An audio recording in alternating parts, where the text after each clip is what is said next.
Better, thanks. Can I talk to him? Sure, let me get him for you. Hello? Hey, Matt, it's Dr. Murphy. Hi.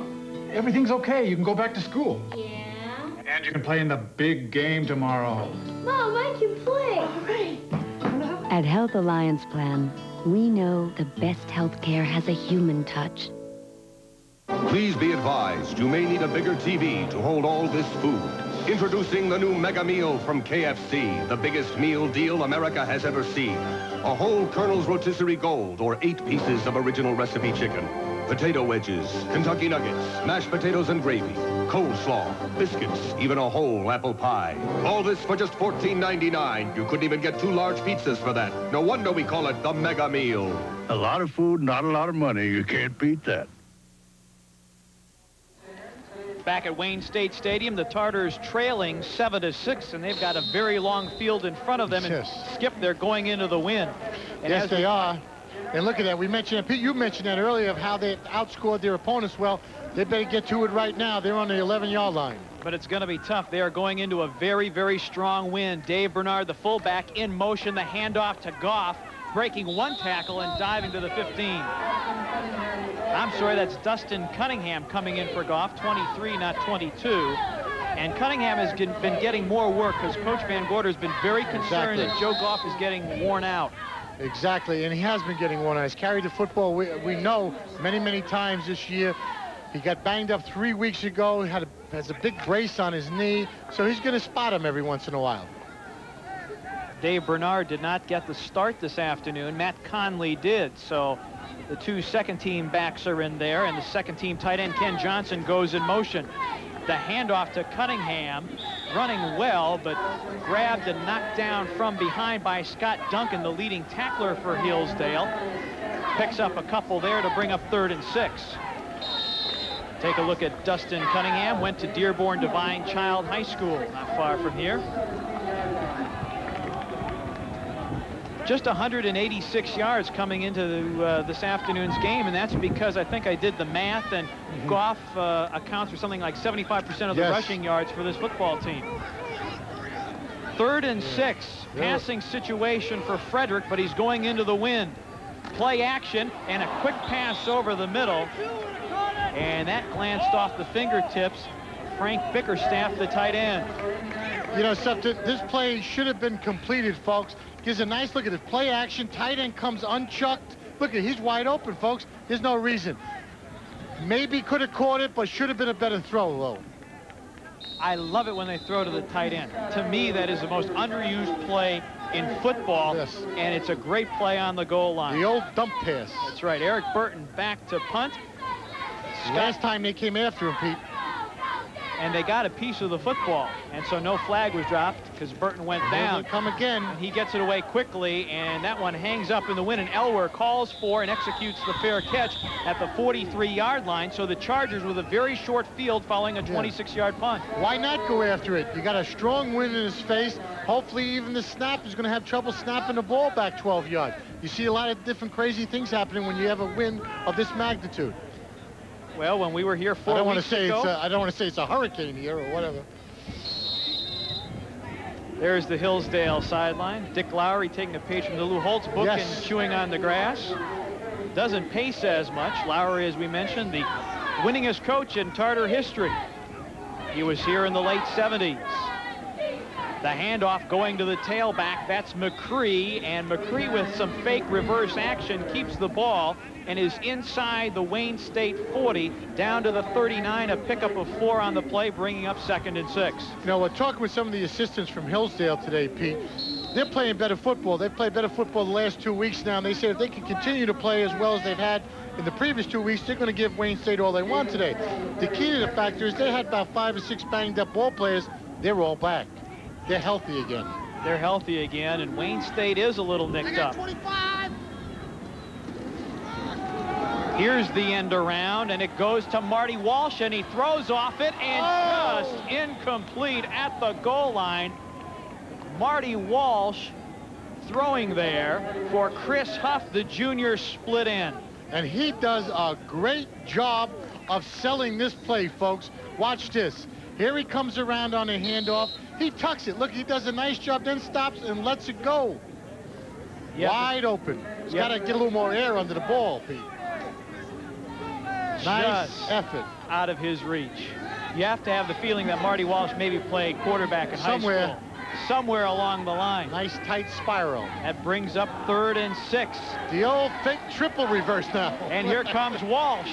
He's got a blocker and has the sideline out of bounds at the 23, run out by Alan Burks. So a lot of trickery. What are we going on here? There's a lot of stuff going on. I'm glad this isn't radio. We'd have to call all the fakes. 16-yard pickup for Walsh. Look at all this. We got people going everywhere, folks. Fakes here, fakes there. Look at this. He's got a nice 2 blockers out in front of him. Well-designed play. It was a tricky play, but it was well executed. Exactly. And the blocking was there. But what it's doing now to Wayne State is the defenders have to now take a hard look at what's going on. And they come on a hard rush. Younger on a roll, and that pass incomplete. And a nice play by Alan Burks on the dive to break it up, because that time, Skip, Wayne State loaded the middle. Right. A blitz look for sure, and Burks was one-on-one and made the play.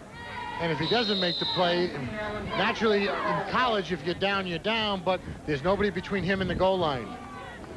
So that'll bring up 2nd and 10 as we look at Brian Van Gorder. And I don't think he saw any of those other plays in the playbook. Skip, if you had a telestrator, that would have been something. Younger on a roll, passing for the end zone, a diving catch, touchdown for the Chargers. Making the grab, his favorite running mate, Marty Walsh. For Walsh, his 5th touchdown of the year. And he was an integral part of that drive with a run and an incomplete pass. And he caps off the drive of 43 yards with a touchdown grab from Younger, who now has 11 tosses for 6 on the year, and a great effort by Marty Walsh. Marty Walsh this time does it out and up, folks. He's got single coverage. Younger just throws, gets a little air under the ball this time, and it's a completion and a touchdown. Low snap, but Doherty kicks it through, and the Chargers are very impressive here in the early going by land and by air. And with 4:36 to play in the first, the homecoming crowd a bit subdued as the Chargers move out in front 14-6. Well, you know something, Pete, I don't think it's much of a surprise. We alluded to the fact that Wayne has trouble defending the pass in the open. Well, is it because the wind's at the back, at Hillsdale's back, that they're throwing the football, or do they just see that they can throw the football? They're getting a lot of single coverage on the outside, and I don't know if you can do that with this young man, number 25. And you still have 4.5 minutes before the Tartars will get the wind at their backs, and they're already down 14-6. Well, it's essential on this drive is not to panic, but you do certainly have to put some first downs. And homecoming is not always a cause for football celebration here at Wayne State. The Tartars 2-4 in recent history. Well, there was a victory last year. There was a victory last year. And however, we should also point out that Hillsdale has been the homecoming opponent 3 times, and the Tartars are 0-3. Last year, I believe, Wayne State beat Northern, and we did that game also. 23-21 was the final of that one. Exciting game. Well, we said at the top of the show this was going to be an evenly matched, exciting ball game. It is. And we're seeing good football, folks. We're seeing good football. Here's the kickoff from Doherty. High, and coming to get it at the 11 is Cunningham.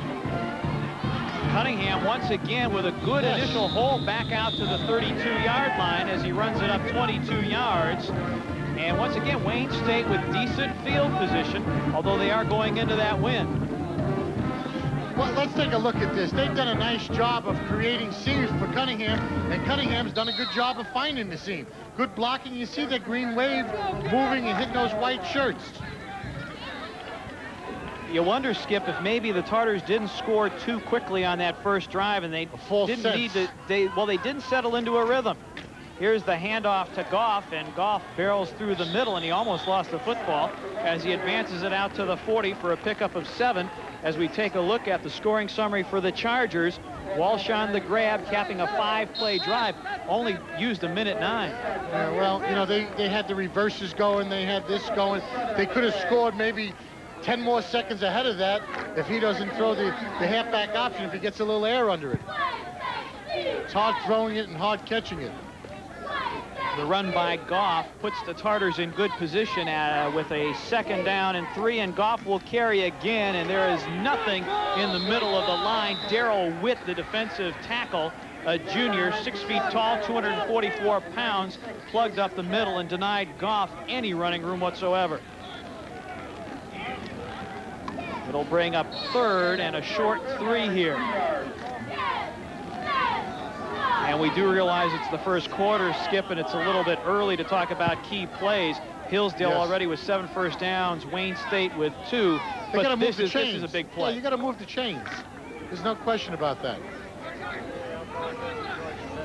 And once again, the Tartars go with Goff as the lone setback on the 3rd down play. They'll give it to him, and good blocking up front, and he crosses the 45 to the 46 for a Wayne State first down and a pickup of 6. Well, what'd you say, Pete? You want to get into a rhythm? Well, you can get into a rhythm with that man right there, 22. Take a look at that big brace on his left knee. He's a galloping horse. He's going to jump over some people here. He's going to keep them legs turning, and he's going to get a first down. The offensive line did a good job of seal blocking to the outside. Oh, very nice. The old seal block. Yeah, Skip is the offensive lineman here. I'm not, folks. 1st and 10 for the Tartars. Handoff to Goff. And nothing there as he hesitated a little bit. A little tentative. He was a little tentative that time, and he gets knocked to the deck. It's Jason Catt, the outside linebacker, making the tackle. Hey, go off, tackle right now. And here's an interesting statistic. Goff has carried 6 times, but only 9 yards. And that's unlike Joe Goff's numbers. But it's early yet.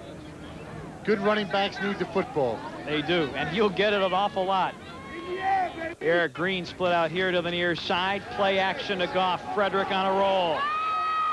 He keeps and is knocked down just short of the 50-yard line. A pickup of 4 on the play.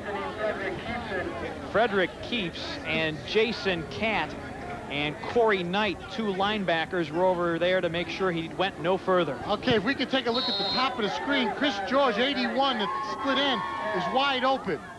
Probably couldn't see him because he's running for his life right there, but they'll come back to that play. I think Frederick decided rather early on he was going to keep it. Coming up on 1.5 minutes to play here in the first quarter. Another 3rd down play, and it is caught. Eric Green with a diving catch at the 41. A nice diving catch, a pickup of 9 on the play. Eric Green with his 5th catch of the season. And this play happens, folks, because of Frederick. Watch this. This receiver ain't turning yet. This ball is gone. This is a good play. Good play, good catch. You can't defend that. He's got single coverage coming out of the slot once again. Short passing game effective for Wayne State so far, and they have to go with a short ball as the wind is in their face. 1st and 10 from the Hillsdale side at the 41-yard line. Goff breaks a tackle. Can't break that as he's dragged down by 3 Charger defenders, and the pickup is about 6 out to the 45-yard line. And when Goff hits you, he really punishes you. And here comes Joe's out of the lineup. He don't want to come out. Cunningham's coming in. You got to make this tackle. You can't let this kid break tackles, but he will, as all good backs, make people miss. Number 72, Mark Matson, was hanging on for dear life, and he got up slowly. 2nd down and 4.